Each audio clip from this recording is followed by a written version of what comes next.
हर exam में, पिछली बार exam हुआ था, 3-4 इससे रिलेटेड 3-4 प्रश्न कर दिया जाता है। दिमाग में आता नहीं है, क्योंकि इसलिए कि कितने 395 आर्टिकल है ना, कितने करें, मैक्सिमम 444 है, तो वो तो कोई मायने नहीं रखता। तो उसी में 395 में क्या है कि आप लोगों को इसको ऐसे करके बांटेंगे, ऐसे करके, यानी 3 भागों में हम लोग बांट देंगे, 3 भागों में इसको बांट देंगे, 3 भागों में बांटते हैं, ठीक है ना, 3 भागों में बांटते हैं। क्या है 3 भागों में, यानी किसके बारे में, आर्टिकल के बारे में बात कर रहे हैं। सबसे खतरनाक होता है। और जो प्रश्न आया है 10 साल में, 10 साल क्या 21 साल में, 90 से लेकर 2023 तक जितने प्रश्न आया है उसका आर्टिकल वगैरह डिस्कस करेंगे। और यहां से 70 से 80% क्या है कि प्रश्न आएगा एग्जाम में। जब एग्जाम आएगा ना तो 7 दिन पहले ये देख लीजिएगा, बहुत उपयोगी हो सकता है। तो सबसे पहले हम लोग बात करते हैं, बिल्कुल जय चंद, बड़ा कंफ्यूजन होता है, ठीक है ना, कोई में 1992 दिया रहता है, कोई में 1993 दिया रहता है, ठीक है ना, कोई में 1991 दिया रहता है। एक्यूरेट जो एनसीईआरटी में दिखा हुआ है, यानी माना है, कमीशन माना है 1993 माना है, कमीशन के द्वारा 1993 माना है, तो इसको ज्यादा 1993 को याद रखिएगा, कमीशन ने इसको माना है 1993 को, ठीक है, दोनों 73वां और 74वां, दोनों 73वां और 74वां अमेंडमेंट, ठीक है ना, दोनों को याद रखिएगा, 1993 दोनों को दिमाग में बैठ गया होगा। सबसे खतरनाक 5वां और 6ठा है, याद है ना, 5वां और 6ठा सबसे खतरनाक है। एससी एसटी, स्टेट और यूनियन, राज्य और केंद्र शासित प्रदेश, किसका, यानी उसके प्रशासनिक के बारे में यानी उल्लेख किया गया, उसके प्रशासनिक एडमिनिस्ट्रेशन के बारे में एक्सप्लेन, उसके प्रोविजन के बारे में एक्सप्लेन किया गया। और छठा में क्या है, नॉर्थ ईस्ट स्टेट, पूर्वोत्तर भारत के एसटी के बारे में, शेड्यूल्ड ट्राइब जनजाति के बारे में उल्लेख किया गया। कौन, असम के नीचे मेघालय और त्रिपुरा के बगल में मिजोरम, ये 4, ठीक है ना, 4 के बारे में ये किया गया। चलिए सबसे पहले हम लोग क्या करते हैं, सबसे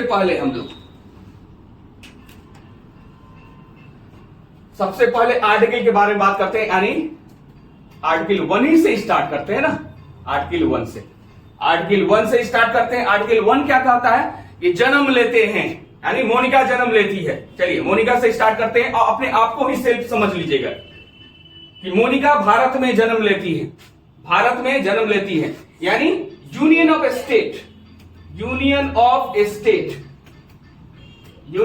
स्टेट, यानी राज्यों का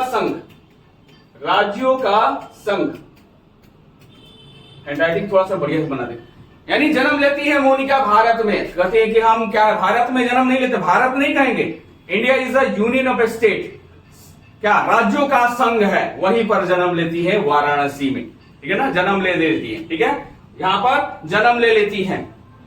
और इसमें ही बताया है, क्या है, इसी में ही बताया है स्टेट एंड यूटी।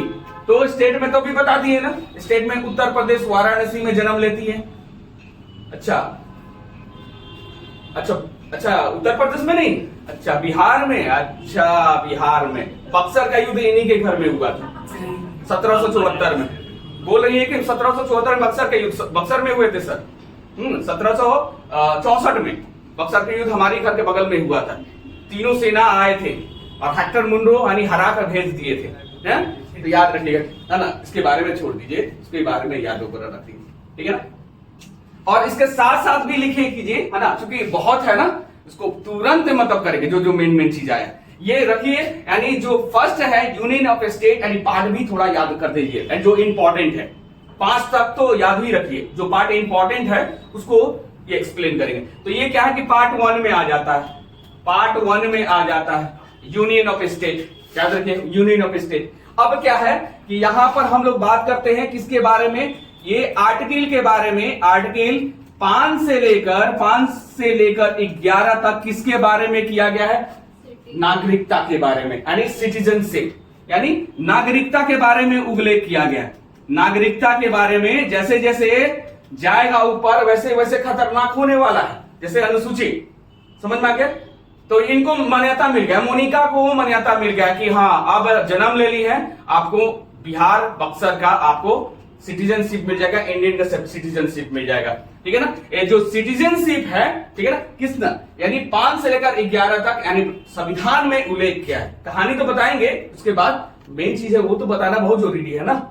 आखिर में बताना क्या है, मुझे कहना क्या चाहते हो, कहा जाता है ना, कहना क्या चाहते हो। कहना इसलिए चाहते हैं कि क्या है कि आर्टिकल 5 से 11 में यानी नागरिकता सिटीजनशिप के बारे में बात हो रहा है। और कहां से लिया गया, भारत में एकल सिंगल सिटीजनशिप है, याद रखिएगा, एकल नागरिकता है, ठीक है ना। यानी लिख दीजिएगा यहां पर सिंगल सिटीजनशिप, ठीक है ना। भारत की एकल नागरिकता है, हम पाकिस्तान के नहीं ले सकते, अमेरिका का नहीं ले सकते। और कहां से लिया गया है ये भी लिख दीजिएगा। ये लिया गया है कहां से, तो ब्रिटेन से लिया गया है। ब्रिटेन, वही अंग्रेज जो 200 इयर्स तक शासन किया था, वहीं से लिए ना। और क्या है कि इसको पार्ट में बांट देते हैं, तो ये कौन सा पार्ट हो गया, ये दूसरा पार्ट हो गया। लेकिन तीसरा पार्ट तो बहुत खतरनाक है और यहीं से प्रश्न आता है, फंडामेंटल राइट्स, ठीक है। अब यहां से बात करते हैं, चलिए अब यहां से बात करते हैं, तुरंत डायरेक्ट आ जाते हैं हम लोग किस पर, तो आर्टिकल 14 पर। आर्टिकल 14 पर, यानी इससे पहले हम पार्ट भी लिख देते हैं। पार्ट 3 किसके बारे में बात हो रहा है, यानी फंडामेंटल राइट्स के बारे में, फंडामेंटल राइट्स के बारे में, फंडामेंटल राइट्स के बारे में बात हो रहा है, मौलिक अधिकार के बारे में बात हो रहा है, मौलिक अधिकार के बारे में बात हो रहा है, मौलिक अधिकार। तो मोनिका बोल रही है कि मेरा मौलिक अधिकार क्या है, मुझे तो सिटीजनशिप भी मिल गया, मुझे भारत का सिटीजनशिप भी मिल गया, नागरिकता भी मिल गया, मेरा मौलिक अधिकार क्या है। मौलिक अधिकार क्या है, इसको हम लोग तीसरे पार्ट में बांट देते हैं। बहुत क्वेश्चन पूछा गया, मौलिक अधिकार कौन से पार्ट में है, तीसरे पार्ट में। और यहां से डायरेक्ट लिख दे रहे हैं, यानी कितने से कितने, यानी 5 से 11 हुआ था, 5 से 11 हुआ था ना। अब 12 से कितना कर देंगे हम लोग, 12 से 35 कर देते हैं।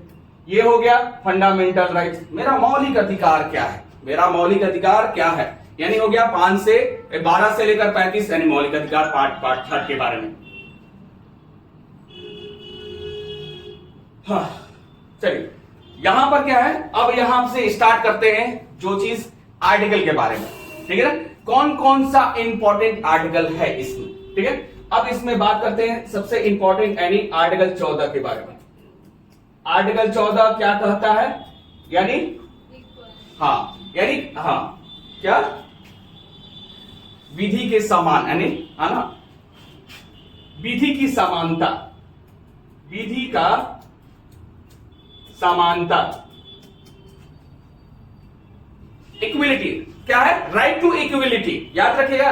राइट टू इक्विलिटी में 14 में क्या है, विधि यानी कानून, है ना, कानून सबको समान मिलेगा, है ना, कानून का अधिकार सबका समान मिलेगा 14, ठीक है ना, याद रखिएगा 14 यानी राइट टू इक्विलिटी, समता का अधिकार में सबसे इंपॉर्टेंट विधि का समानता।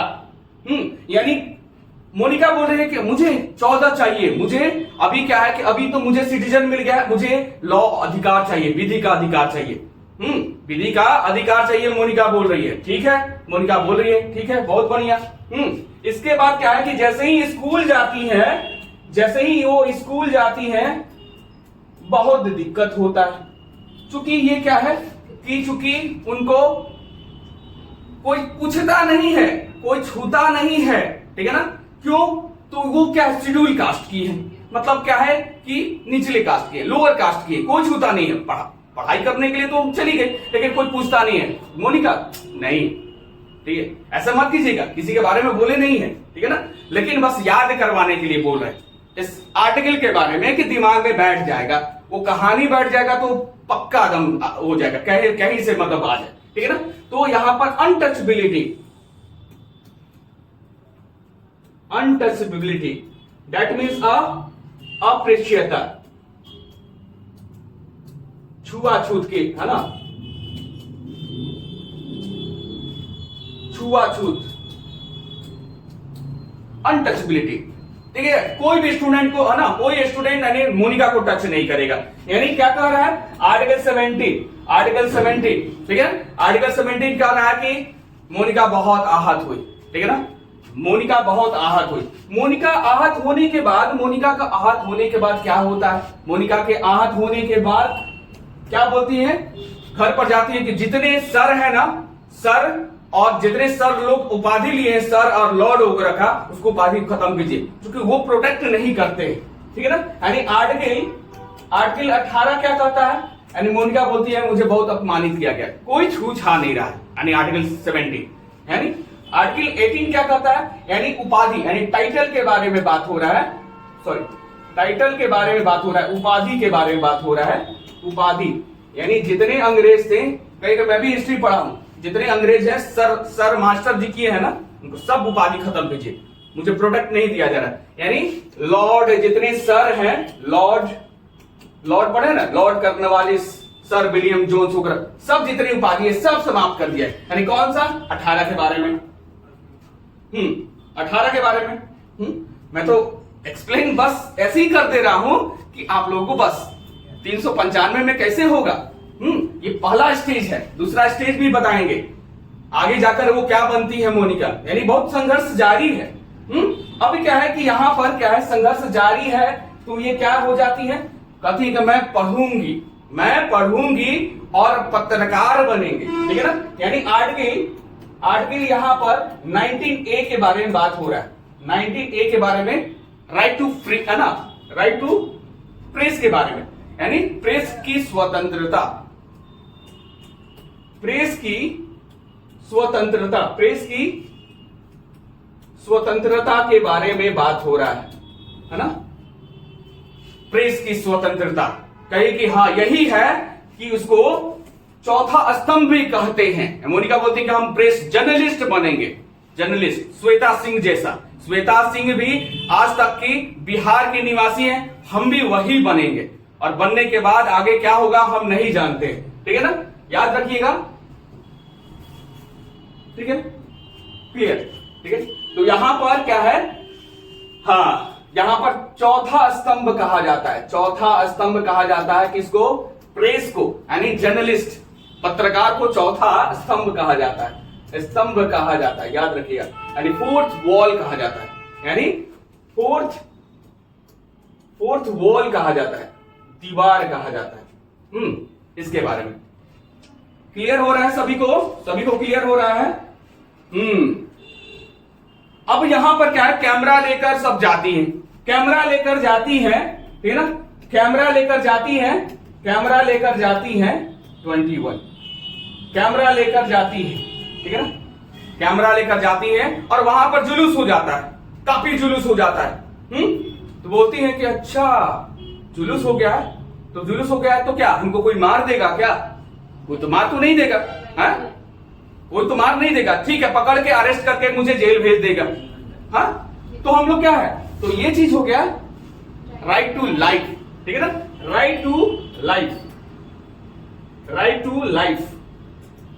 ये चीज है क्या कि जो मेन चीज है वही डिस्कस कर रहे हैं बच्चे लोग, ठीक है ना, जो चीज मेन चीज है 20 वगैरह नहीं बताए हैं, 21 बता दिए, क्योंकि 395 है ना बोला जा रहा है।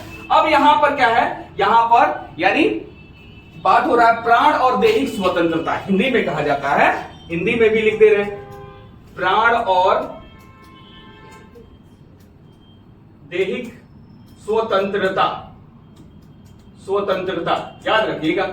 यानी प्राण लेने की किसी के पास स्वतंत्रता नहीं है कि गोली मार देंगे। मोनिका बोली कि ठीक है कुछ भी हो, गोली तो नहीं मारेंगे ना, गोली तो ये मारेंगे नहीं। तो याद रखिएगा, यानी प्रश्न वगैरह ये आता है कि मौलिक अधिकार इमरजेंसी के बारे में, इमरजेंसी में यानी आपातकाल में क्या होता है, आपातकाल में मौलिक अधिकार खत्म हो जाता है, मौलिक अधिकार सब समाप्त हो जाता है, लेकिन यही रहता है, याद रखिएगा आर्टिकल 21, यानी जो आंदोलन की थी मोनिका वो बचा रहता, मौलिक अधिकार सब समाप्त हो जाता है। यानी 12 से लेकर 35 तक सब समाप्त हो जाता है, लेकिन एक ही रहता है 21, राइट टू लाइफ, याद रखिएगा। अरेस्ट कर सकते हैं लेकिन गोली नहीं मार सकते। यहां पर अब क्या है कि इतने पॉपुलर हो गई मोनिका, इतने पॉपुलर हो गई, पॉपुलर होने के बाद क्या है कि बोली कि हाँ एक ही चीज है कि अगर एजुकेशन रहेगा, पढ़े लिखे रहेंगे तो सब चीज कर देंगे। तो क्या कर देती है क्या, तो बच गई ना, बच गई 21 में बच गई, यानी लेफ्ट टू राइट में बच गई। अब क्या है यहां पर, क्या है यहां पर 21A बोले कि एजुकेशन है तो आप बच जाइएगा, क्योंकि संविधान के बारे में आप जानते हैं, हम जर्नलिस्ट हैं। यानी 21A 21A क्या कह रहा है, एजुकेशन के बारे में, उसके अधिकार के बारे में, यानी राइट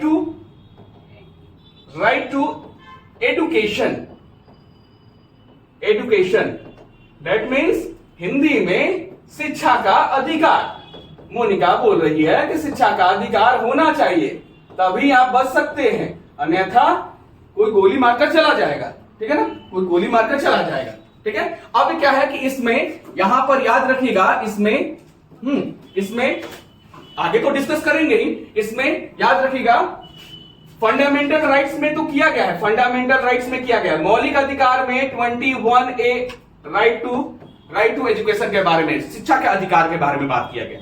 लेकिन इसके बाद भी DPSP और फंडामेंटल ड्यूटी में भी बात किया गया, यानी शिक्षा का अधिकार इतना लोकप्रिय हो गया, शिक्षा का अधिकार, कि 3 को में शामिल किया गया। यानी मौलिक अधिकार में DPSP यानी directive principle of the state policy, यानी नीति निर्देशक तत्व के बारे में बात कर रहे हैं। जैसे जैसे आएगा वैसे वैसे डिस्क्राइब करेंगे, हाँ। और ये मौलिक कर्तव्य के बारे में बात हो रहा है, मौलिक कर्तव्य के बारे में बात हो रहा है, मौलिक कर्तव्य के बारे में बात हो रहा है ना। अब ये सिर्फ जैसे जैसे आएगा वैसे वैसे करेंगे, ठीक है ना। यानी घोषणा किया गया था, याद रखिएगा, यानी इन्हीं के चलते, आंदोलन के चलते ये घोषणा किया गया 1 अप्रैल 2002 में। ये क्या किया गया, घोषणा अनाउंस किया गया, अनाउंस किया गया कि हाँ राइट टू एजुकेशन, शिक्षा का अधिकार 1 अप्रैल 2002 को।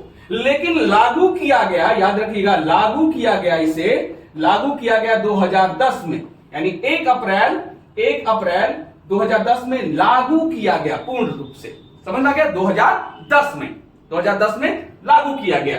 यानी याद रखना तीनों चीज में, यानी शिक्षा का अधिकार तीनों चीज में, मौलिक अधिकार में है, नीति निर्देशक तत्व में है, और मौलिक कर्तव्य में, फंडामेंटल राइट्स, फंडामेंटल ड्यूटी, और अब इसमें क्या कहा गया है, इसमें कहा गया है केंद्र सरकार अपना रिस्पॉन्सिबिलिटी लेगा, अपना दायित्व लेगा कि हम जितने भारत के बच्चे हैं, यानी कितने 6 वर्ष से लेकर 14 वर्ष के बच्चे हैं, उनको क्या करेंगे, निःशुल्क और अनिवार्य शिक्षा देंगे। याद रखिएगा, यानी कंपलसरी और फ्री शिक्षा देंगे, ठीक है ना, फ्री शिक्षा देंगे, याद रखिएगा। यानी यहां पर कह रहा है 6 से लेकर 14 तक बच्चे को, यानी एज ग्रुप को क्या है कि हम कंपलसरी, अनिवार्य और फ्री यानी मुफ्त शिक्षा देंगे। कौन रिस्पॉन्सिबिलिटी उठा रहा है, केंद्र सरकार उठा रहा है, केंद्र सरकार ये रिस्पॉन्सिबिलिटी उठा रहा है, ठीक है, क्लियर। चलिए अब हम लोग क्या है कि अगला होगा देखते हैं, 40 मिनट। चलिए ये तो ज्यादा इंपॉर्टेंट होगा। अब यहां पर क्या है कि 23 और 24 बहुत ज्यादा इंपॉर्टेंट है। आर्टिकल 23 और आर्टिकल 24 के बारे में बहुत कंफ्यूजन भी होता है, ठीक है ना। ये तो क्या है कि इसके बारे में यानी बात वगैरह हो रहा है, इसके बारे में अगेंस्ट एक्सप्लोटेशन, शोषण का अधिकार। यहां पर दोनों में यही चीज है, क्या है कि शोषण के विरुद्ध, यानी या इसको इंग्लिश में बोला जाता है अगेंस्ट एक्सप्लोटेशन, यानी शोषण के विरुद्ध क्या हो रहा है, शोषण के विरुद्ध, यानी अगेंस्ट एक्सप्लोटेशन, यानी ये दोनों 23 और 24 दोनों इंपॉर्टेंट है। इसमें क्या कह रहा है, 23 में क्या कहेगा, 23 में क्या कह रहा है, तो यहां पर जो ह्यूमन ट्रेडिंग होता है ना, ह्यूमन ट्रेडिंग के बारे में बात हो रहा है, ह्यूमन ट्रेडिंग जो देह व्यापार होता है, हाँ, उस पर रोक लगाना, देह व्यापार या बाल श्रम, ठीक है ना, बाल श्रम, बाल श्रम, याद रखें 23 में बड़ा कंफ्यूजन होता है। ह्यूमन ट्रेडिंग और देह व्यापार यानी बाल श्रम के बारे में 23वां के बारे में बात हो रहा है, 23वां बात हो रहा है, समझ में आ गया? ये 23वां बात हो रहा है। लेकिन ये 24वां क्या बात हो रहा है? ये बात हो रहा है शोषण के विरुद्ध के बारे में, अगेंस्ट एक्सप्लोटेशन के बारे में, 23वां 24वां। और यहां पर बात हो रहा है, पहला 23वां हो रहा है यानी देह व्यापार और बाल श्रम के बारे में। लेकिन 24वां हो रहा है क्या कि 14 वर्ष से यानी लेस देन 14 ईयर्स, 14 वर्ष से कम आयु के बच्चे को कहां पर? कारखाना में, कहां पर? कारखाना में काम करना, हाँ काम करना जरूरी नहीं है, ठीक है ना? यानी 23वां 24वां क्लियर हो गया, 23वां 24वां क्लियर हो गया। यानी ये सब आवाज कौन उठा रही है? ये सब आवाज उठा रहा है कौन? मोनिका उठा रही है, मोनिका उठा रही है कि ये दोनों चीज यानी अगेंस्ट एक्सप्लोटेशन, यानी 14 वर्ष से कम उम्र के बच्चे को, दोनों में डिफरेंशिएट समझ लीजिए क्या कह रहा है। और दोनों में से कभी कभी ये दे देता है, कभी ये दे देता है। यहां पर 25वां में क्या है? 25वां के बारे में, रिलीजन्स के बारे में बात हो रहा है, ठीक है ना? रिलीजन्स के बारे में 25वां 26वां यानी सबसे ज्यादा इंपॉर्टेंट है 25वां जो आर्टिकल्स है ये सबसे ज्यादा इंपॉर्टेंट है। यानी मोनिका क्या है कि आंदोलन में कहती है कि रिलीजन्स के बारे में, है ना, रिलीजन्स फ्रीडम के बारे में, रिलीजन्स फ्रीडम के बारे में बात हो रहा है, रिलीजन्स फ्रीडम के बारे में, रिलीजन्स फ्रीडम के बारे में 25वां बात हो रहा है। इसका भी अधिकार होना चाहिए ना, हाँ? अंतःकरण स्वतंत्रता यानी धर्म का अंतःकरण स्वतंत्रता, अंतःकरण स्वतंत्रता, ठीक है ना? यानी सभी धर्म को स्वतंत्रता यानी स्वतंत्र होना चाहिए, स्वतंत्रता मिलना चाहिए, हाँ? यही हो गया ना?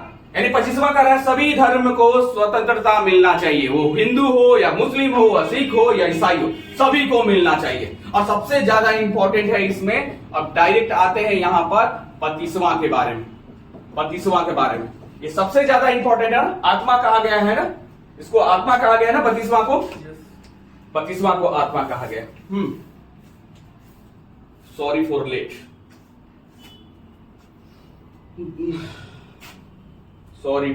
कोई बात नहीं, रिकॉर्डिंग क्लास वगैरह देख लीजिएगा। सॉरी फॉर संविधानिक उपचारों का अधिकार, संविधानिक, ये बोल रही है संविधानिक उपचारों का अधिकार, ये कौन करेगा? बोल रही है मोनिका कि अगर कोई दिक्कत हुआ भारतीय संविधानिक में अगर प्रॉब्लम होता है, सुन लीजिए, मैं मोनिका बोल रही हूं, जर्नलिस्ट, अगर कोई प्रॉब्लम होगा, श्वेता सिंह मेरे घर के ही है आज तक में, तो याद रखिएगा मोनिका, ठीक है ना? तो याद रखिएगा। सागर बोल रहा है कि हम भी जर्नलिस्ट हैं, कोई टेंशन मत कीजिए, हम भी साथ में हैं। तो यहां पर संविधानिक उपचारों के लिए यानी कोई दिक्कत होगा तो आप जा सकते हैं क्या? तो सुप्रीम कोर्ट यानी सर्वोच्च न्यायालय, उच्चतम न्यायालय में आप जा सकते हैं, ठीक है ना? ये कौन बोले थे? ये बोले थे कौन? मोनिका और सागर के नाम मत भूलिएगा, यानी ये बोले थे वी आर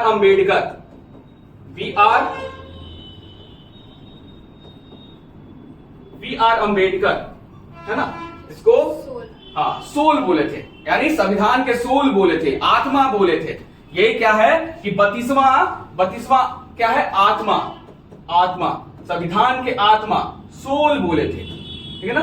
सोल, तब क्या है? वी आर अम्बेडकर सोल बोले थे, याद रखिएगा।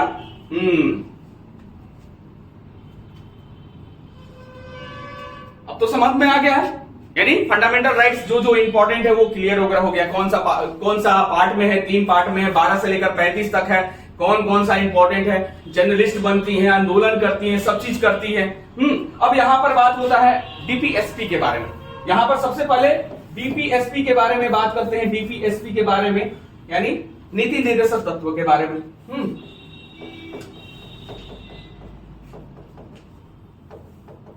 नीति निर्देशक यानी directive principle of the state policy, अंग्रेजी में बोला जाता है। इसके बारे में बात करते हैं, तो इसके बारे में सबसे पहले कौन सा पार्ट हो गया?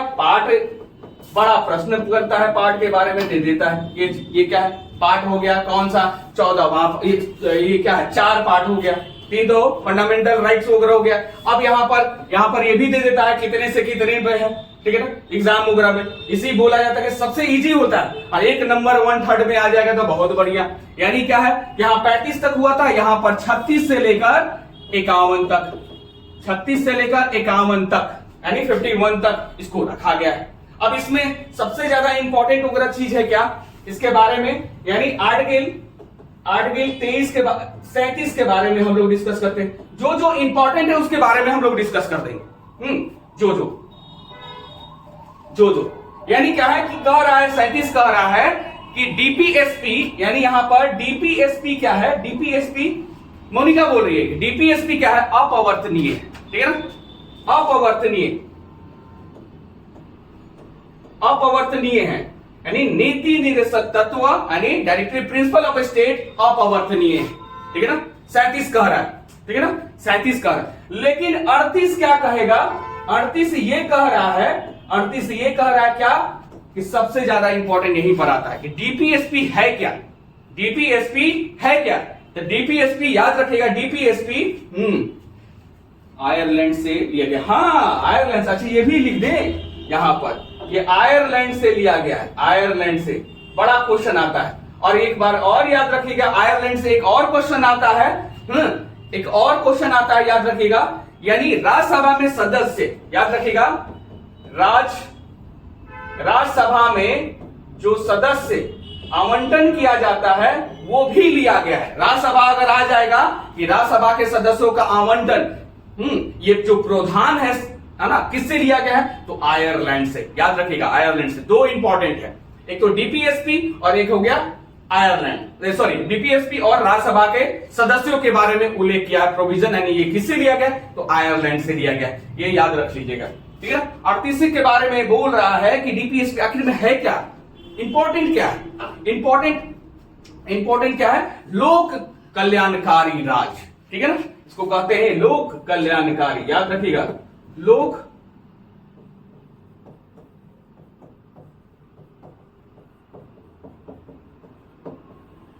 अड़तीसवां कह रहा है, यानी कह रहा है कि लोक जन के लिए, कल्याण के लिए। मोनिका बोल रही है कि जन के कल्याण के लिए, ये तो बोल दिए कि अपवर्तनीय है 37, 36वां छोड़ दीजिए, ठीक है ना, जो इंपॉर्टेंट है। 38वां बोल रही है कि देखिए सबसे ज्यादा अगर इंपॉर्टेंट है तो इसको कहा जाता है लोक कल्याणकारी राज्य। मोनिका बोल रही है कि ये चीज है। अब यहां पर बोल रही है कि किसी को भी प्रॉब्लम होगा, किसी को भी अगर प्रॉब्लम होगा, किसी को भी प्रॉब्लम होगा तो उनको निशुल्क, है ना, कानून मिलेगा।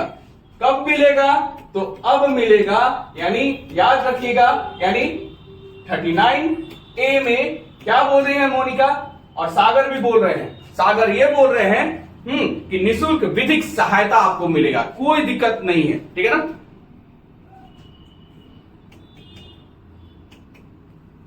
निशुल्क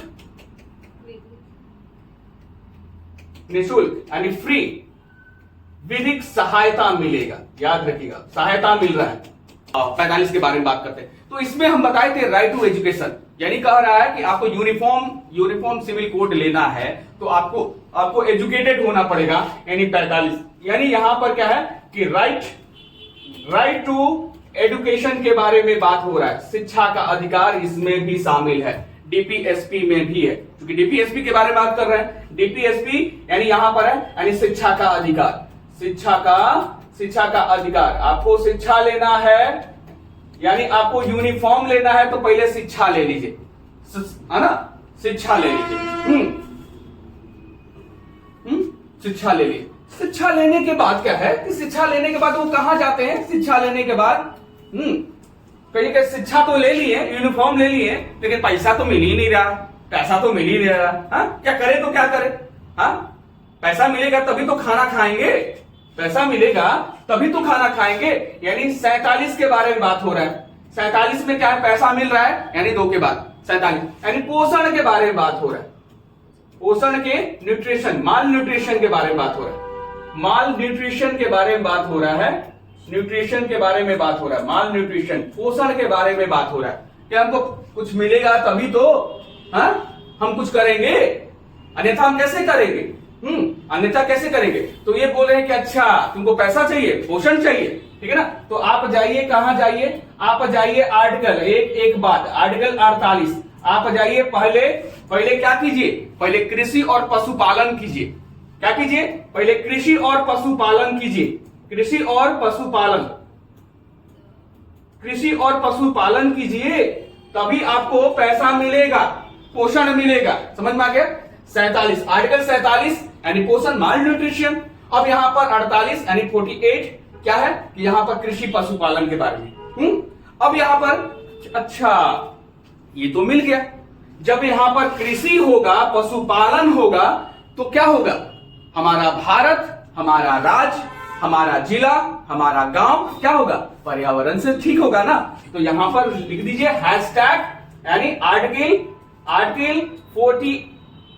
48A किसके बारे में? पर्यावरण के बारे में बात हो रहा है। पर्यावरण के बारे में बात हो रहा है, एनवायरमेंट के बारे में बात हो रहा है। ये एनवायरमेंट के बारे में बात किया जा रहा है। तो जब कृषि बढ़िया रहेगा, पशुपालन बढ़िया रहेगा, तो पर्यावरण भी अच्छा रहेगा, यानी 48A।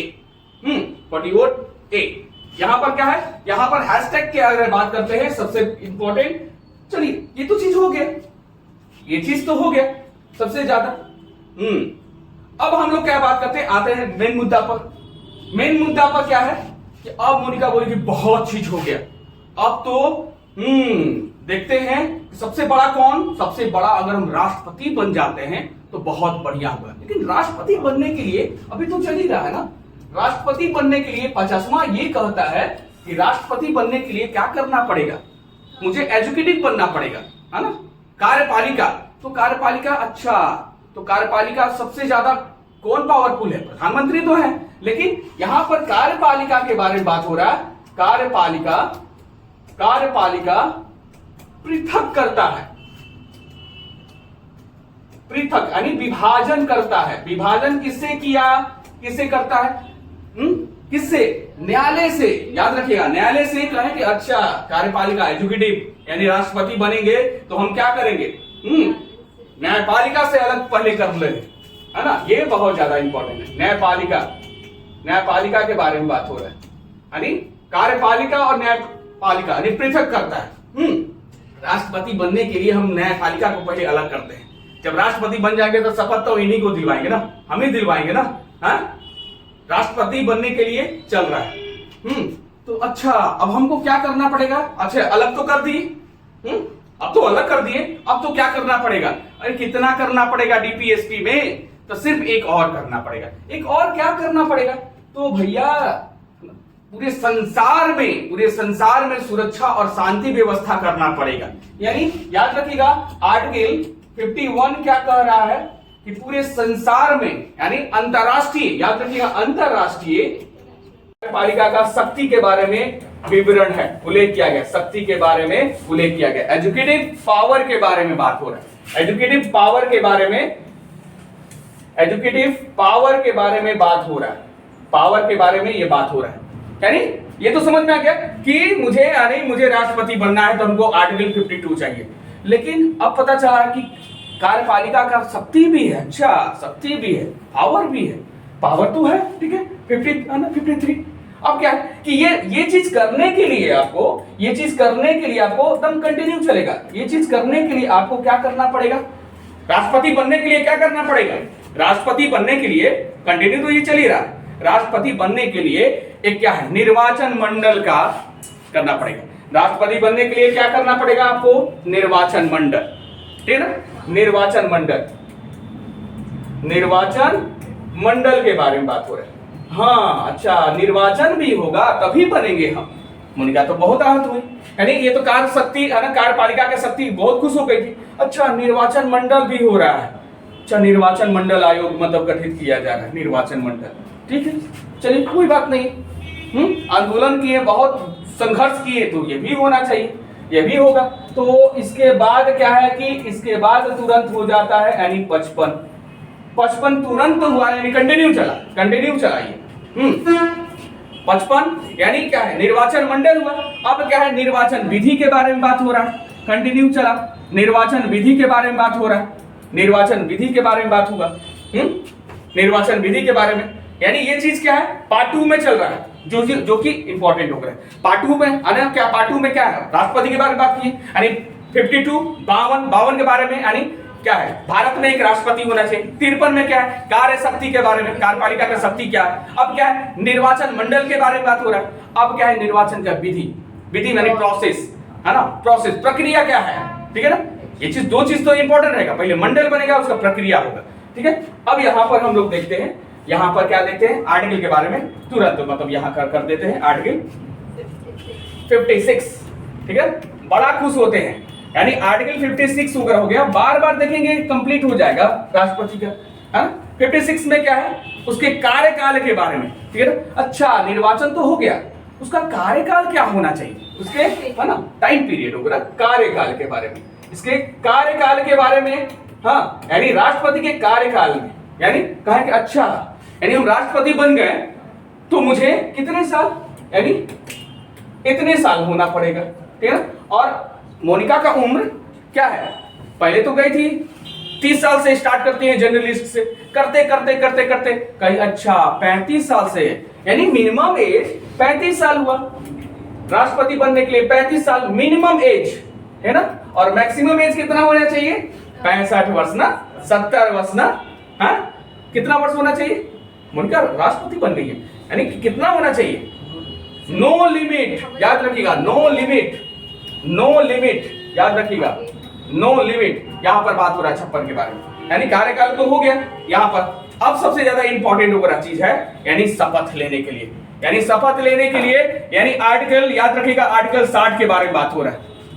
अब शपथ, है ना, शपथ ले रहे हैं, ये शपथ ले रहे हैं, आर्टिकल क्या है, शपथ ले रहे हैं। किससे लेंगे शपथ, किससे लेंगे, सीजीआई से ही लेंगे ना, चीफ जस्टिस ऑफ इंडिया से, सर्वोच्च न्यायालय के मुख्य न्यायाधीश से ये शपथ लेते हैं। और शपथ लेने के बाद क्या है, इनको भ्रष्टाचार के आरोप में, यानी तुरंत ही, यानी 61 में भ्रष्टाचार के आरोप में महाभियोग लग जाता है, भ्रष्टाचार के आरोप में महाभियोग लग जाता है, महाभियोग लग जाता है, महाभियोग लग जाता है क्या, आर्टिकल 51 इम्पीचमेंट, ठीक है ना, इम्पीचमेंट कहा जाता है, इम्पीचमेंट, महाभियोग लग जा रहा है राष्ट्रपति को। बड़ा हाथ हुए, पैसा तो बहुत कमाए 5 साल में, 5 साल में पैसा बहुत कमाए, यानी 66, यानी 56 कार्यकाल, 60 में शपथ लेते हैं, शपथ ले लिए, और क्या है 61 में महाभियोग वगैरह लग जाता है ना। लोकसभा या राज्यसभा में कभी भी, यानी 14 दिन के लिए इनको दे देता है, लोकसभा में या राज्यसभा में 14 दिन से पहले, यानी इनको इंफॉर्मेशन दे दिया जाता है कि आप अपना स्पष्टीकरण करें, है ना, स्पष्टीकरण करें। ये कोई भी सदन के कोई भी, लोकसभा या राज्यसभा में कहीं भी 14 दिन पहले इनको इंफॉर्मेशन दे दिया जाता है, ठीक है। अब यहाँ पर क्या है, अब यहाँ पर खतरनाक जो चलता है, जो एग्जाम में आता है, ठीक है ना, एग्जाम में जो आने वाला है, यानी क्या है, अब मोनिका की जो कलीग है, कौन, सागर बोलते हैं कि आप तो राष्ट्रपति बन गए, साथ में काम कर रहे हैं, तो मुझे तो कुछ बना नहीं है। यहाँ पर आर्टिकल बात हो रहा है, आर्टिकल किसके बारे में, 63 के बारे में बात हो रहा है, 63 के बारे में, यानी 63 में क्या है, उपराष्ट्रपति, उपराष्ट्रपति के बारे में, यानी उपराष्ट्रपति के बारे में, यानी वाइस प्रेसिडेंट के बारे में बात हो रहा है, वाइस प्रेसिडेंट के बारे में बात हो रहा है, यानी बन गए कौन, सागर, कहेगा हम, मुझे भी बनने दीजिए, मुझे भी बनने दीजिए, यानी उपराष्ट्रपति बन जाते हैं सागर, यानी कौन सा, यानी भारतीय संविधान में उपराष्ट्रपति का उल्लेख, यानी आर्टिकल 63 में दिया गया है ना, एक्सप्लेन किया गया है, याद रखिएगा, यहां पर दिया गया। अब यहां पर सबसे ज्यादा इंपॉर्टेंट जो कि एग्जाम में आता है, यानी कौन सा, 65वां, ठीक है ना, 65वां, यानी बड़ा खुश हुए, कौन खुश होते हैं, कौन खुश होते हैं, सागर क्या, मोनिका का तबीयत खराब हो गया, मोनिका का तबीयत खराब हो गया, अच्छा 65 आर्टिकल हो रहा है क्या, अच्छा, यहां पर दे रहा है कि राष्ट्रपति यानी प्रेसिडेंट के अब्सेंस में, प्रेसिडेंट यानी राष्ट्रपति के अब्सेंस में, यानी अनुपस्थिति के, यानी अब्सेंस में ऑप्शंस में क्या है, उपराष्ट्रपति, उपराष्ट्रपति कार्यभार संभाल सकता है, ठीक है ना, कार्यभार संभाल सकता है, याद रखिएगा, ये बहुत बार प्रश्न किया गया है ना, जगह कार्य कर सकता है। तो सागर तो बहुत खुश हो गए, हाँ मोनिका का तबीयत खराब हो गया, बनाते हैं, रोज बनाते होंगे, हाँ कब राष्ट्रपति बनेंगे, राष्ट्रपति कब बने, उपराष्ट्रपति से मुझे कुछ हो नहीं रहा है, उपराष्ट्रपति से तो कुछ हो नहीं रहा है, ठीक है ना। तो अब क्या है, मोनिका में और सागर में विवाद हो जाता है, ठीक है ना, मोनिका में सागर में विवाद हो जाता है। 71 मतलब क्या है कि प्रेसिडेंट, प्रेसिडेंट और प्लस वाइस प्रेसिडेंट, प्रेसिडेंट यानी राष्ट्रपति और उपराष्ट्रपति के चुनाव, ठीक है ना, चुनाव, ठीक है ना, चुनाव के बारे में बात कर रहे हैं। हाँ चुनाव का अगर विवाद हो गया, विवाद किसका हो रहा है, सागर और किसका, अच्छा वाइस प्रेसिडेंट मतलब सागर, और प्रेसिडेंट मतलब हो गया कौन, प्रेसिडेंट मतलब हो गया कौन, मोनिका। अब दोनों में झगड़ा हो गया, डेट मीन्स चुनाव के बारे में बात कर रहे हैं, कहना क्या चाहते हैं, चुनाव कहना चाहते हैं। अगर विवाद आ गया, यानी विवाद आ गया तो उसका निवारण कौन करेगा, ये यानी आर्टिकल 71 कह रहा है, आर्टिकल 71 यानी कौन करेगा, सुप्रीम कोर्ट, है ना, यानी सर्वोच्च न्यायालय, उच्चतम न्यायालय, समझ में आ गया, उच्चतम न्यायालय यानी कौन सा, आर्टिकल के बारे में बात कर रहे हैं, प्रोविजन के बारे में नहीं बात कर रहे हैं, प्रोविजन तो लंबा चलेगा, 71, 72 वगैरह ये चीज वगैरह करके, तो याद रखिएगा 71। अब यहां पर क्या है, प्रेसिडेंट और वाइस प्रेसिडेंट यानी उपराष्ट्रपति और राष्ट्रपति के अगर चुनाव में विवाद होगा, तब क्या है कि इसका सॉल्यूशन कौन करेगा, सुप्रीम कोर्ट, सुप्रीम कोर्ट करेगा। अब यहां पर बात हो रहा है किसके बारे में, 72 के बारे में, कि बहुत बढ़िया, है ना, मोनिका बोली के बहुत बढ़िया। अब किसी को हम क्या कर देंगे, किसी को क्या करेंगे, 72 क्षमादान दे सकते हैं, यानी क्षमादान दे सकते हैं, क्षमादान दे सकते हैं, याद रखिएगा क्षमादान 72 क्षमादान के बारे में, क्षमादान के बारे में बात हो रहा है। अब यहां पर बात हो रहा है, अब कंटिन्यू चलेंगे। अब यहां पर क्या है कि भारत में एक विधि अधिकारी होता है, ठीक है ना, भारत में एक विधि अधिकारी होता है, 76 के बारे में बात हो रहे हैं, यानी किसके बारे में, एजीआई के बारे में बात कर रहे हैं, एजीआई के, अटॉर्नी जनरल ऑफ इंडिया, कानून, भारत के कानून का सलाहकार, कानून सलाहकार, कानून सलाहकार कौन है, यानी विधि अधिकारी एजीआई, भारत सरकार का एजीआई 76 में, ठीक है ना, 76 में इनका एक एडवाइजर होता है, यानी किसका, मोनिका का और किसका, सागर का एडवाइजर है, ठीक है ना, विधि का सलाह देने वाला एजीआई 76 के बारे में, ठीक है। अब बोल रहे हैं कि अच्छा मेरे से भी बड़ा हो गया, यानी बिना ताज के बादशाह बनने वाले हैं। बिना ताज के बादशाह किसको कहा जाता है इंडियन नेशनल कांग्रेस में, सुरेंद्र नाथ बनर्जी, अच्छा आने वाले हैं, यानी आने वाले हैं, यानी दैट मींस आर्टिकल 79, यानी बिना ताज के बादशाह आने वाला है, दैट मींस किसके बारे में बात कर रहे हैं, पार्लियामेंट के बारे में बात कर रहे हैं। सुरेंद्र नाथ बनर्जी मत याद रख लीजिएगा, यानी पार्लियामेंट के बारे में बात कर रहे हैं, पार्लियामेंट यानी संसद के बारे में बात कर रहे हैं, संसद के बारे में बात कर रहे हैं, ठीक है ना, संसद यानी आर्टिकल, बिना ताज के बादशाह यानी 79, ये तो सलाहकार बन गए हैं सागर और मोनिका को। अब यहां पर 79 यानी बिना ताज के बादशाह यानी पार्लियामेंट यानी संसद के बारे में बात हो रहे हैं, यानी इसमें इस बिना ताज के बादशाह में कौन कौन रहेगा, यानी LS लोकसभा, राज्यसभा और यहां पर हो जाएगा, हाँ सागर बोल रहे हैं कि हम मुझे शामिल नहीं किया गया है, हाँ मोनिका को ही शामिल किया गया है, मुझे भी शामिल करना चाहिए था ना। मोनिका बोले कि कोई बात नहीं है, इसका आप अध्यक्ष बन जाइए, हाँ किसका, राज्यसभा का अध्यक्ष बन जाइए, राज्यसभा का आप अध्यक्ष बन जाएंगे, कहा जाता ना। अध्यक्ष, राज्यसभा का अध्यक्ष कौन होता है, वाइस प्रेसिडेंट ही होता है, यानी बन गए, कोई दिक्कत वगैरह नहीं। अब यहां पर क्या है, बड़ा कंफ्यूजन होता है, पहले आर आएगा कि पहले एल आएगा? पहले आर आएगा तो एल आएगा। सबसे ज्यादा क्या है? आर का है। हाँ, पहले आर आएगा ना, बिल्कुल पहले आर आया। यानी आर्टिकल के बारे में बात करते हैं, आर्टिकल 80 के बारे में बात कर रहे हैं। यानी पहले कह रहे हैं कि हाँ, पहले सागर बोल रहे हैं कि मुझे ही आना चाहिए। यानी राज्यसभा के बारे में बात हो रहा है, राज्यसभा के बारे में बात हो रहा है। यानी कौन सा आर्टिकल? आर्टिकल हो गया 80, ठीक है, 80 के बारे में बात हो रहा है, ठीक है। तो पहले याद रखिएगा, पहले आर आएगा। आर मतलब हो गया 18 पहले आएगा ना, तब लोकसभा आएगा ना, लोकसभा यानी 12 आएगा। यानी आर्टिकल यहां पर बात कर रहे हैं, आर्टिकल 81 के बारे में जल्दी बात कर रहे हैं, ठीक है ना, जो इंपॉर्टेंट है। यहां पर 80 यानी ये हो गया लोकसभा के बारे में, लोकसभा।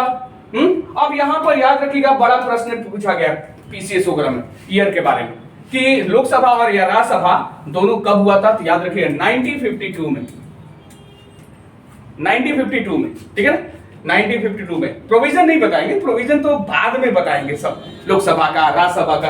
ये क्या है, इसे भंग नहीं किया जा सकता, इसको भंग किया जा सकता है, ठीक है ना।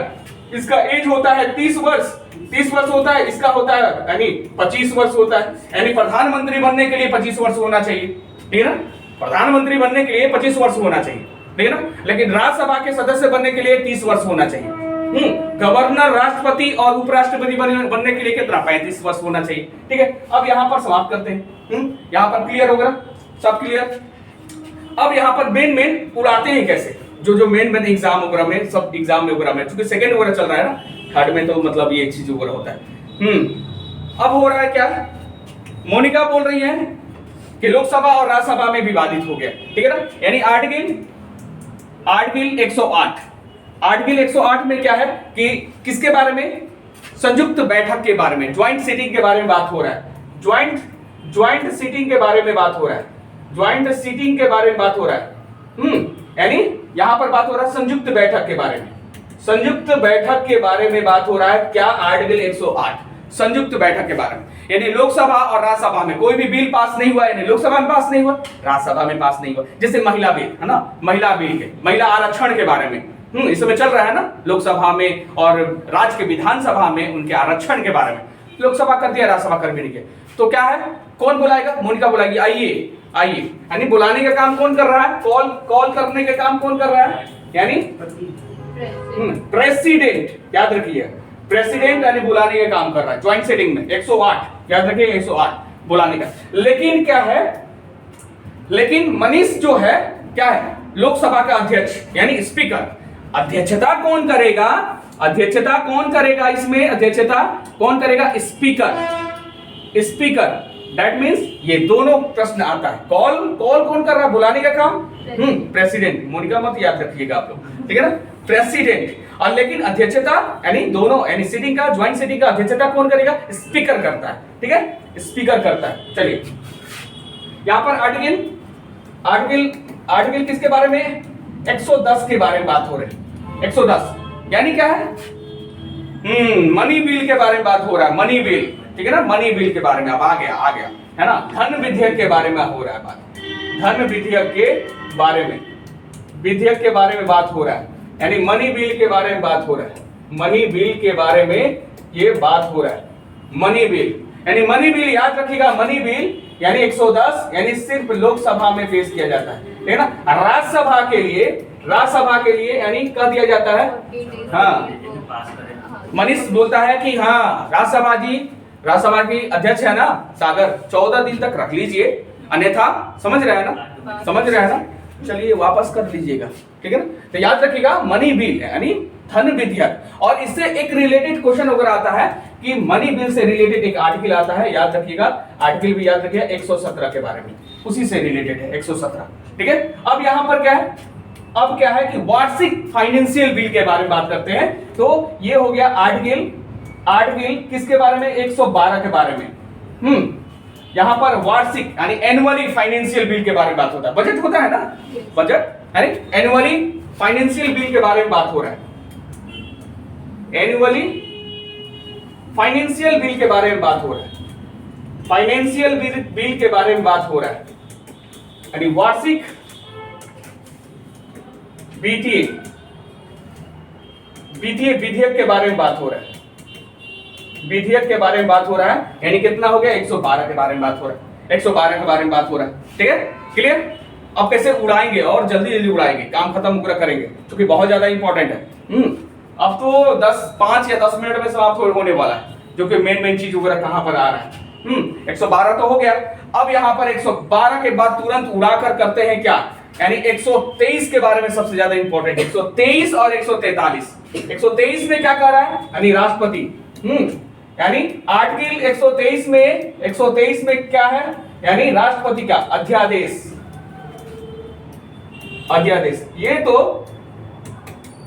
ये तो बहुत बार आता है, ठीक है ना।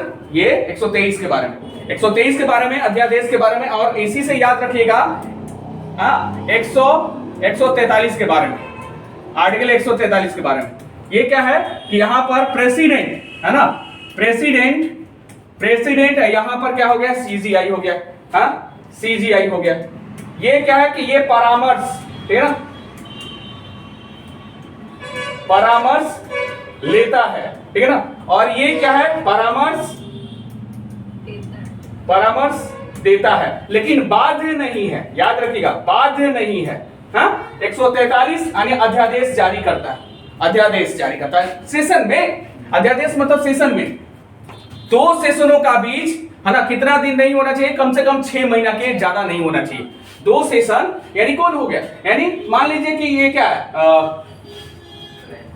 मान लीजिए कि अभी क्या बजट चल रहा है, बजट के बीच, और एक क्या है गया, मतलब कौन सा, मानसून के बारे में। तो मानसून के बीच यानी 6 महीना का अंतराल नहीं होना चाहिए, 6 महीना का अंतराल नहीं होना चाहिए। 2 सेशनों के बीच में 6 महीना का अंतराल नहीं होना चाहिए, ठीक है। 6 महीने का अंतराल नहीं होना चाहिए। ये दोनों इंपॉर्टेंट है, 123 और 143 के बारे में। अध्यादेश जारी करता है, और 143 से मतलब क्या है, राष्ट्रपति परामर्श लेता है यानी सीजीआई से, और ये देता है लेकिन बाध्य नहीं है, याद रखिए, बाध्य नहीं है। समझ में आ गया, बाध्य नहीं है, सबसे ज्यादा इंपॉर्टेंट होगा ये चीज हो गया। अब हम लोग बात करते हैं इसके बाद, ये तो बीच में लिख दिया है ना, इसके बाद 124 के बारे में, यानी हमारे सुप्रीम कोर्ट के बारे में बात किया है। संविधान में सुप्रीम कोर्ट के बारे में, ये संवैधानिक निकाय है, सर्वोच्च न्यायालय के बारे में बात हो रहा है। सर्वोच्च न्यायालय के बारे में बात हो रहा है, न्यायालय के बारे में बात किया जा रहा है, सुप्रीम कोर्ट के बारे में, सुप्रीम कोर्ट के बारे में बात हो रहा है 124 के बारे में, ठीक है ना। अब यहां पर 124 के बाद छलांग उठाते हैं, जो कि एग्जाम में आता है, कौन, 129 के बारे में, ठीक है ना। अब ये चल रहा है 129 यानी 124 यानी क्या, सुप्रीम कोर्ट, 129 चलेगा क्या, सुप्रीम कोर्ट का अभिलेख, ठीक है ना, अभिलेख। इसके अभिलेख के बारे में हम लोग बात करते हैं, इसके यानी सुप्रीम कोर्ट के अभिलेख के बारे में हम लोग बात करते हैं। अभिलेख के बारे में, सुप्रीम कोर्ट के अभिलेख के बारे में बात करते हैं, ठीक है। अभिलेख हो गया, अभिलेख समझ रहे हैं ना, अभिलेख। चलिए अब इसको छलांग लगाया जाए कि दूसरा पार्ट वगैरह किया जाए। 143 तो क्लियर हो गया। 148 अगर बात कर रहे हैं, 148 बता दें, जो कि बहुत ज्यादा इंपॉर्टेंट है, यानी 148 के बारे में बात करते हैं। 148 के बारे में, तो 148 मतलब किसके बारे में, कैट के बारे में बात हो रहा है, कैट के, है ना, कैट के बारे में बात हो रहा है, कैट का, अच्छा, कोड ऑफ रिकॉर्ड्स, बिल्कुल सही, code of record, 148 code of records, computer और ऑडिट जनरल के बारे में बात हो रहा है, कैग के बारे में 148 के बारे में बात हो रहा है। यानी प्रश्न आता है, इसको अपॉइंटमेंट कौन करता है, इसको अपॉइंटमेंट कौन करता है, प्रेसिडेंट के द्वारा अपॉइंटमेंट किया जाता है। कुछ बता दे रहे हैं। प्रश्न ये आता है कि कितने साल के लिए किया जाता है कैग, यानी 6 वर्ष के लिए होता है, ये 6 वर्ष के लिए होता है। और है ना, मैक्सिमम जो एज होता है, याद रखिए, इसमें मैक्सिमम एज कितना होता है, 65, ठीक है ना। ये चीज यूपीएससी के जो चेयरमैन है उनके लिए भी, या चीफ इलेक्शन कमीशन है ये भी, ठीक है ना। सुप्रीम कोर्ट के जो जज हैं उनका जो मैक्सिमम एज है, बहुत बार प्रश्न किया गया है, याद रखिएगा, यानी 65, यानी सुप्रीम कोर्ट के, याद रखिएगा, सुप्रीम कोर्ट के जो जज होते हैं उनका मैक्सिमम जो एज होता है वो 65 वर्ष, 6 वर्ष या 5 वर्ष नहीं होता है, ठीक है ना। जो आयोग के अध्यक्ष होते हैं, जैसे कैग के बारे में, यानी अपॉइंटमेंट जितने हैं ना सब प्रेसिडेंट के द्वारा होता है। ये प्रश्न यानी बहुत बार प्रश्न किया गया, 6 वर्ष और 65, 6 वर्ष कार्यकाल और 65 यानी मैक्सिमम एज वगैरह हो गया, यानी कितना 148 के बारे में बात हो रहा है। समझ में आ गया। अब थर्ड प्रोसीजर, अब बात कर रहे हैं स्टेट के बारे में। थर्ड प्रोसीजर यानी स्टेट के बारे में बात कर रहे हैं। पार्ट ये बहुत इंपॉर्टेंट है, ये सबसे ज्यादा इंपॉर्टेंट है पार्ट थर्ड के बारे में। पार्ट थर्ड सबसे ज्यादा इंपॉर्टेंट है, अभी तक जितना पढ़े हैं सबसे ज्यादा। आई थिंक समझ में आ गया ना। सागर आए, मनीष आए, मोनिका आए, ये चीज सबसे ज्यादा इंपॉर्टेंट है। ये तो रहेगा, और ये चीज बार बार देखते रहेंगे आप लोग तो एग्जाम के टाइम में बहुत इंपॉर्टेंट होकर रहेगा। अब यहां पर बात कर रहे हैं, यहां पर यानी आर्टिकल #आर्टिकल 153 के बारे में। 153 ठीक है, 63 तो याद रहेगा ना। 63 आर्टिकल 63 किसके बारे में बात हो रहा है? सागर के बारे में, यानी उपराष्ट्रपति के बारे में। तो यहां पर 53 उसी से रिलेटेड है। यानी क्या है कि संविधान में उल्लेख है कि राज्य में एक कार्यपालिका होना चाहिए, यानी किसके बारे में? गवर्नर के बारे में बात हो रहा है। यानी किसके बारे में बात हो रहा है? तो गवर्नर के बारे में बात हो रहा है। गवर्नर यानी राज्यपाल के बारे में बात हो रहा है। राज्यपाल के बारे में बात हो रहा है, यानी स्टेट के कार्यपालिका के बारे में बात हो रहा है। कार्यपालिका के बारे में बात हो रहा है ये। यानी 153 आर्टिकल 153 किसके बारे में? 63 तो हो गया, यानी उपराष्ट्रपति के बारे में 153 हो गया, यानी राज्य में एक राज्यपाल यानी कार्यपालिका के बारे में बात हो रहा है। उसी से अब रिलेटेड होगा, जितना बताया ना उसी से रिलेटेड होगा, कीजिएगा समझ में आ जाएगा। अब क्या है कि इसके यानी 72 में क्या था? 72 में क्षमादान था। इसमें याद रखिएगा, इसमें यानी आर्टिकल 161 में क्या है कि क्षमादान, ठीक है ना। क्षमादान गवर्नर के पास भी है ना क्षमादान, मृत्युदंड पे क्षमादान नहीं है, क्षमादान करता है किसके संतुति पर? यानी राष्ट्रपति को, कि हम इसको क्षमादान देना चाहते हैं, बहुत अच्छा आदमी है, ठीक है ना। 161 के बारे में बात कर रहे हैं, ठीक है। 161 क्षमादान के बारे में जो इंपॉर्टेंट है वही चीज डिस्कस करेंगे। क्षमादान 161 के बारे में बात हो रहा है। 161 6 वर्ष, गुड, बढ़िया। क्षमादान। अब क्या है कि एजी के बारे में आप लोग पढ़े होंगे ना। एजी स्टेट में भी होना चाहिए एक, है ना। स्टेट में भी क्या होना चाहिए? एक एजी होना चाहिए। अधिवक्ता कहा जाता है ना, अधिवक्ता के बारे में स्टेट में भी होना चाहिए। स्टेट में होना चाहिए यानी कौन सा स्टेट में? उसमें कितना था उसमें? एजी 76 ना, इसमें 165। याद रखिएगा, इसमें आर्टिकल के बारे में अगर करते हैं तो 165 क्षमादान 161 एजी स्टेट में भी होना चाहिए, ठीक है ना। स्टेट का विधि सलाहकार होता है कौन? एजी, ठीक है ना, स्टेट का। अब यहां पर बात करते हैं, स्टेट तो हो गया, अब यहां पर अध्यादेश के बारे में बात करते हैं। अध्यादेश क्या बताए थे अध्यादेश के बारे में? यानी गवर्नर का भी अध्यादेश होता है ना, गवर्नर का भी यानी राज्यपाल का भी अध्यादेश होता है। हाँ, उसका बताए थे ना, यानी कौन सा? उसका बताए थे कितना? 123वां। हाँ, अब इसका कितना होगा? उसी से रिलेटेड है, उसी से 165 होगा। हाँ, वो तो ठीक है, उसी से रिलेटेड है। यानी क्या है 123, तो यहां पर कर दीजिएगा 213 सही है, 213 अध्यादेश।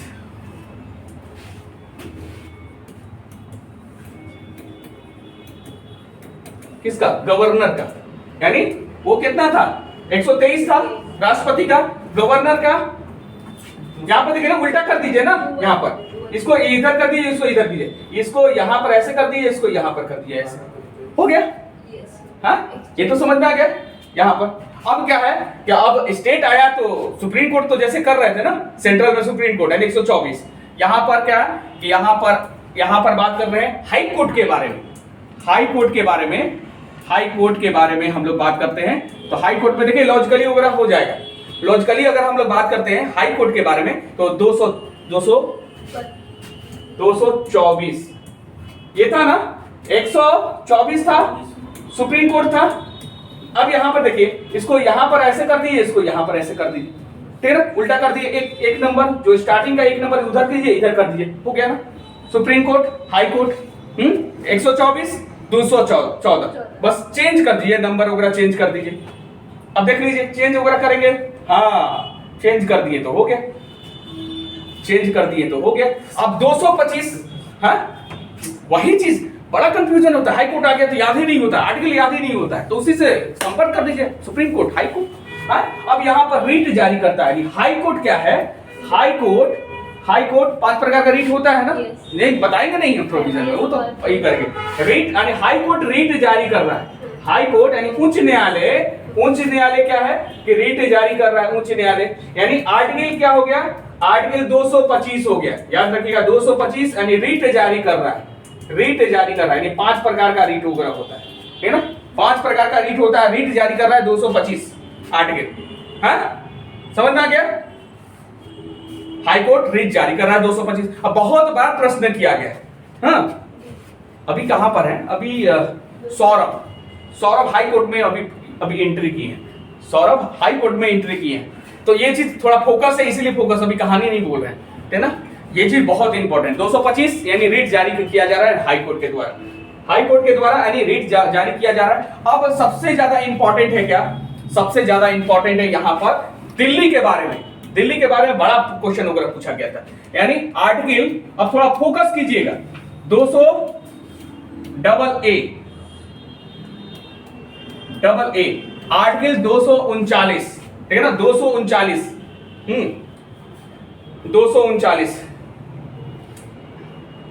सर 226, अरे जो तो इंपॉर्टेंट है 10 साल के लिए, सब करेंगे तो ज्यादा इतना टाइम लग जाएगा तो पता नहीं चलेगा। 226 अरे जो एग्जाम में आया है उसके बारे में डिस्कस वगैरह करते हैं।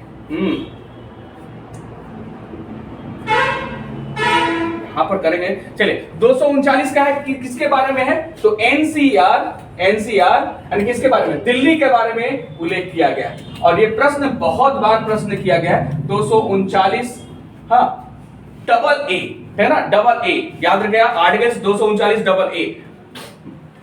जब प्रोविजन यानी पॉलिटी पढ़ाएंगे तब पूरा डिटेल्स में पढ़ाएंगे, है ना, कौन सा इंपॉर्टेंट है, लेकिन ये सब एग्जाम में आया हुआ है, एग्जाम के टाइम में पूरे किताब थोड़ी पढ़िएगा, नोट्स थोड़ी पढ़िएगा, जो कॉन्सेप्ट में है प्रिसाइज किया गया वही कीजिएगा, वही हम करवा रहे हैं। अब 1 घंटा में 1.5 घंटा में क्या चीज मिलेगा, यही चीज मिलेगा ना, कि जो चीज आप पढ़े हैं बस उसको हम लोग रिवीजन वगैरह करवा दे रहे हैं। और इसके बाद आता है सबसे ज्यादा इंपॉर्टेंट 200 किसके बारे में, 243 यानी ए से लेकर ओ तक किसके बारे में किया गया है, 243 किसके बारे में किया गया है, पंचायती राज के बारे में किया गया है, ठीक है ना, स्थानीय स्वशासन के बारे में, पंचायती राज के बारे में किया गया है,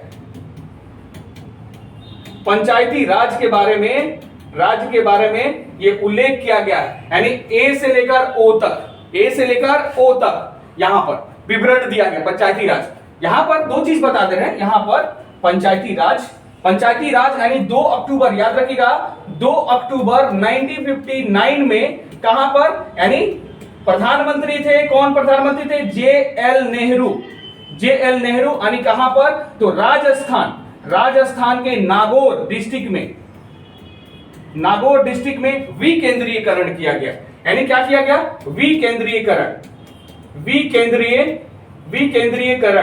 विकेंद्रीयकरण किया गया, यानी कब, पंचायती राज पहली बार, याद रखिएगा 2 अक्टूबर 1959, हाँ कहां पर, पंडित जवाहरलाल नेहरू यानी राजस्थान नागौर में पहली बार किया गया, ठीक है ना, विकेंद्रीयकरण। तो विकेंद्रीयकरण 2 भागों में बांट दिया जाता है, एक हो गया त्रिस्तरीय, एक हो गया द्विस्तरीय, याद रखिए त्रिस्तरीय किसके द्वारा दिया गया था, यही लागू किया गया पंचायती राज में, ठीक है ना, ये दिया गया बलवंत राय मेहता समिति ट्राई, यानी 3 चीज दिए थे क्या, यानी क्या, ट्राई स्तरीय, पंचायती राज में ट्राई स्तरीय यानी विकेंद्रीयकरण, बलवंत राय मेहता समिति, और यहां पर द्विस्तरीय अशोक, याद रखिएगा अशोक मेहता, ठीक है ना, इसको एक्सेप्ट नहीं किया गया, इसको एक्सेप्ट किया गया, ठीक है ना, विकेंद्रीयकरण में, याद रखिएगा त्रिस्तरीय, बलवंत राय मेहता यानी बल के बल पर, है ना, त्रिस्तरीय की, 3 स्तरीय की, अशोक जी नहीं की, है ना, द्विस्तरीय किए थे, डबल लेवल का किए थे, और ट्राई लेवल एंड बलवंत राय मेहता यानी विकेंद्रीकृत, उन्हीं को पंचायती राज को एक्सेप्ट वगैरह किया गया था। लेकिन ये भी तो क्वेश्चन आता है अशोक मेहता के बारे में, समझ में आ गया?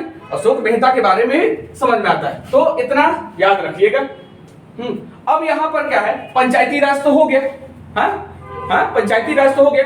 अब क्या है, तुरंत लग जाता है क्या? तुरंत लग जाता है, 3 साल के बाद लग जाता है, 3 साल के बाद लग जाता है क्या? 246 यानी सबसे ज्यादा इंपॉर्टेंट 3 साल के बाद लग जाता है जीएसटी। जीएसटी लग जाता है, अरे भैया जीएसटी लग गया, जीएसटी लग गया। यहां पर आर्टिकल 44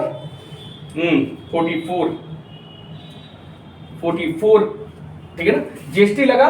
तो यहां अगर ना 246 यहां पर ए याद रखिएगा, जीएसटी लग जाता है। तो ग्रामीण एंड पंचायती राज यानी 3 साल के बाद जीएसटी क्यों लागू कर दिया? मैं कृषि करता हूं, पशुपालन करता हूं, मुझे मतलब ये जीएसटी क्यों लागू कर दिया गया? जीएसटी वगैरह लागू किया गया। अब यहां पर क्या है, ये सबसे ज्यादा इंपॉर्टेंट है, बहुत बार प्रश्न किया गया है जीएसटी के बारे में, ठीक है ना। यहां पर क्या है, यहां पर सबसे इंपॉर्टेंट चीज है, यहां पर सबसे ज्यादा इंपॉर्टेंट चीज है, यही से प्रश्न वगैरह आता है।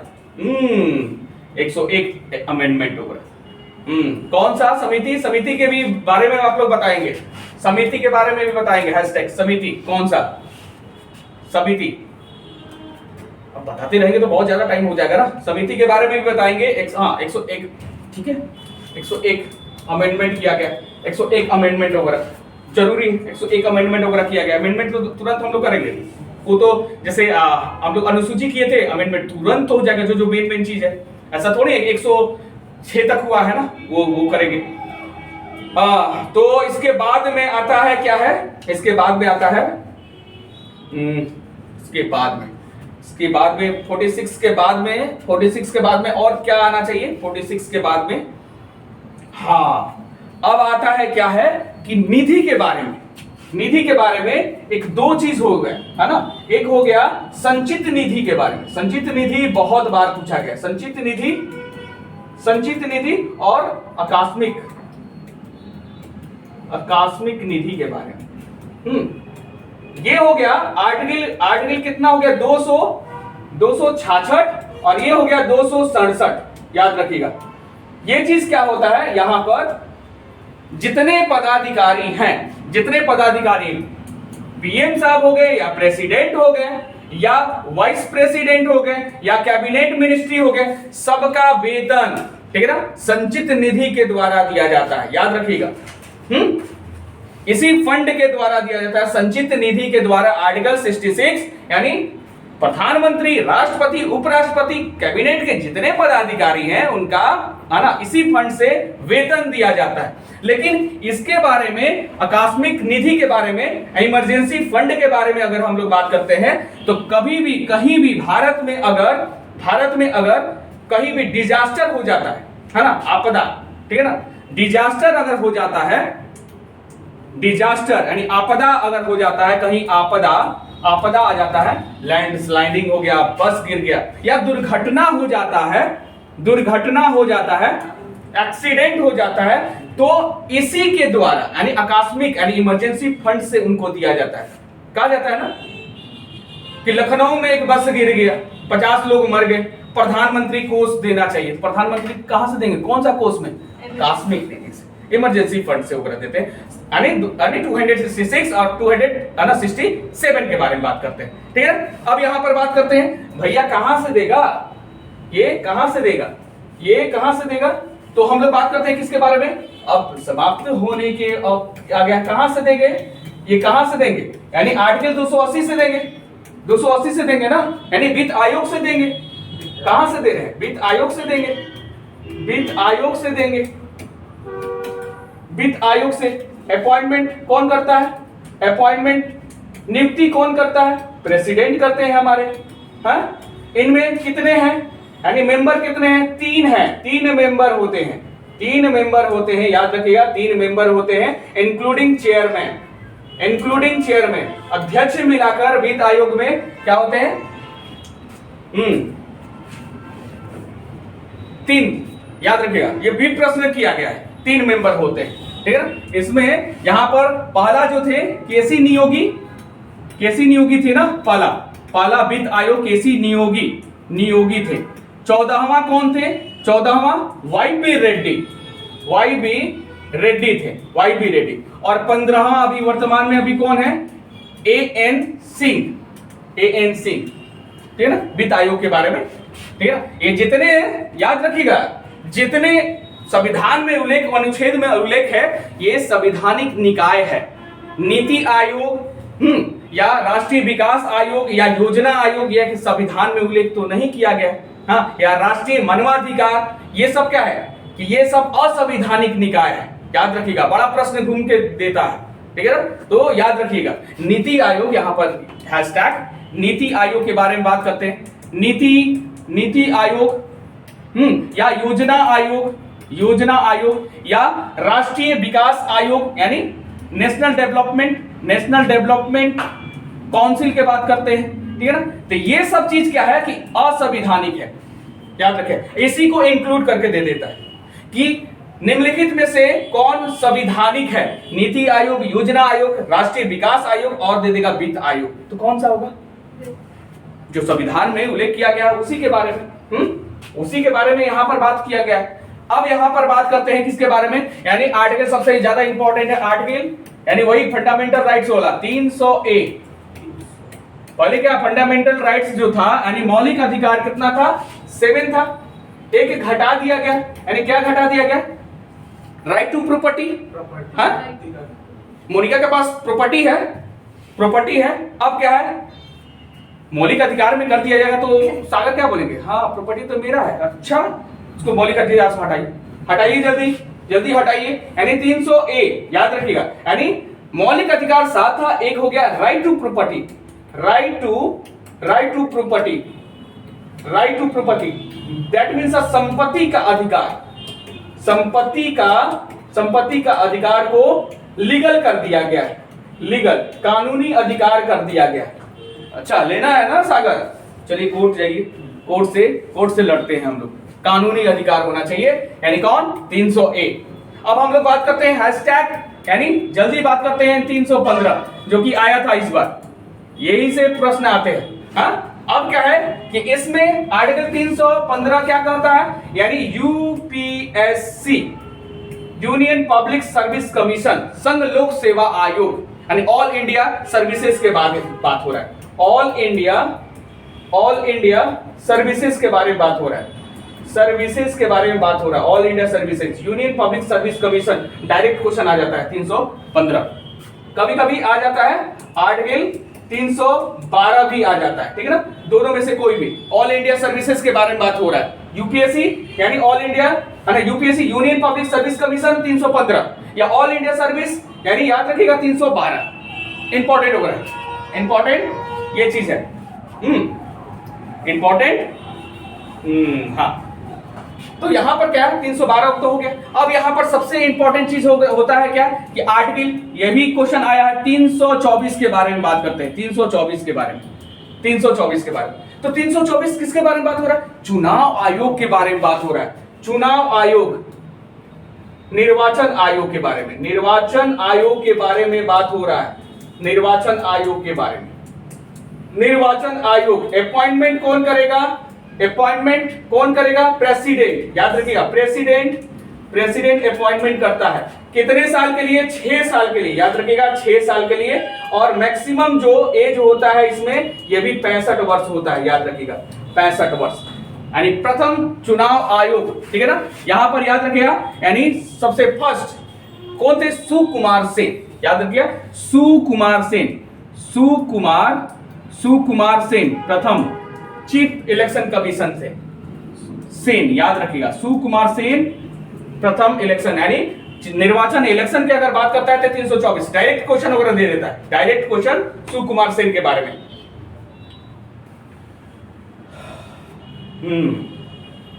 Public account fund and emergency fund, ठीक है। अब सबसे इंपॉर्टेंट चीज क्या है कि सबसे ज्यादा इंपॉर्टेंट चीज है कि प्रश्न यहीं से पूछता है, यानी क्या है? यहां पर आर्टिकल के बारे में, यानी 338 और आर्टिकल 338A के बारे में। ठीक है। 338 के बारे में क्या उल्लेख किया गया, यानी यहां पर नेशनल कमीशन ऑफ एससी और यहां पर नेशनल कमीशन ऑफ एसटी के बारे में यहां पर बात हो रहा है। नेशनल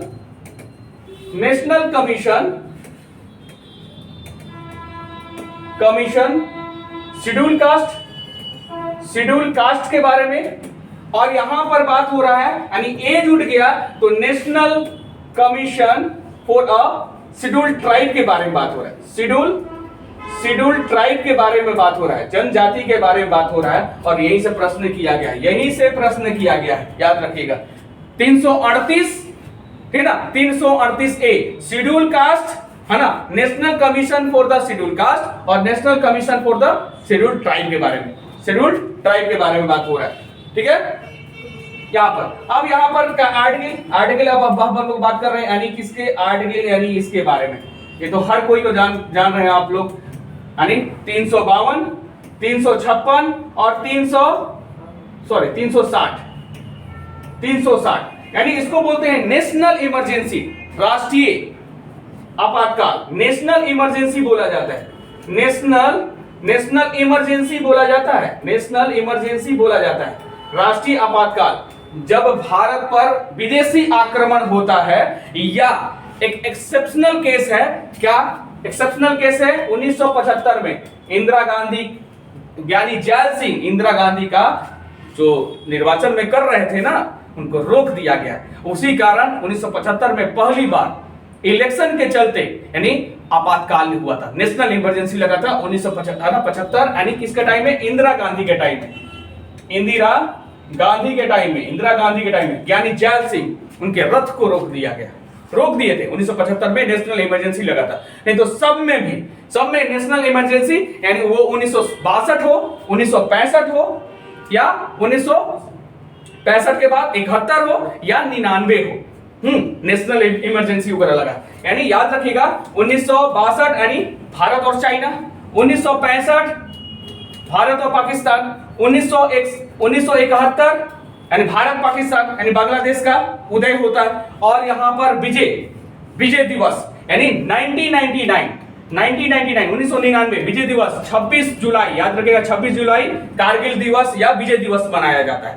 ठीक है, यानी 1 2 3 4। ठीक है, अभी होने का कगार तो नहीं है, याद रखिएगा। तो यहां पर क्या है, ये यहां पर प्रेसिडेंस है ना, प्रेसिडेंस रूल्स यानी इमरजेंसी, राष्ट्रपति शासन लागू। ठीक है ना, पहली बार राष्ट्रपति शासन लागू कहां किया गया था, तो पंजाब में, याद रखिएगा पंजाब में पहली बार राष्ट्रपति शासन लागू किया गया था। और मैक्सिमम टाइम ये प्रेसिडेंस रूल कहां पर किया गया, राष्ट्रपति शासन मैक्सिमम बार।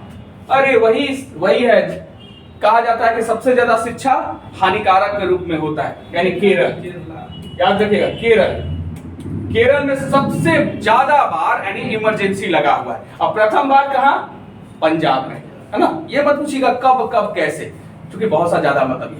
ठीक है, यहां पर इसको अभी तक तो हुआ नहीं है, मनमोहन सिंह बचा लिए थे, मनमोहन सिंह 1991 में बचा लिए थे, अपने भारत के सोना रखकर बचा लिए थे, वित्त संकट से बचा लिए थे। यानी क्या है, यानी 360 क्या है, ये फाइनेंशियल इमरजेंसी है, वित्त आपातकाल है, याद रखिएगा। यानी फाइनेंशियल इमरजेंसी है, याद रखिएगा। 1991 में ही पीवी नरसिम्हा राव थे, याद रखिएगा। या एक लास्ट है, अब तो लास्ट बता ही दे रहे हैं, एक लास्ट जो कि अमेंडमेंट से रिलेटेड है, यानी आर्टिकल के बारे में बात कर रहे हैं, आर्टिकल का।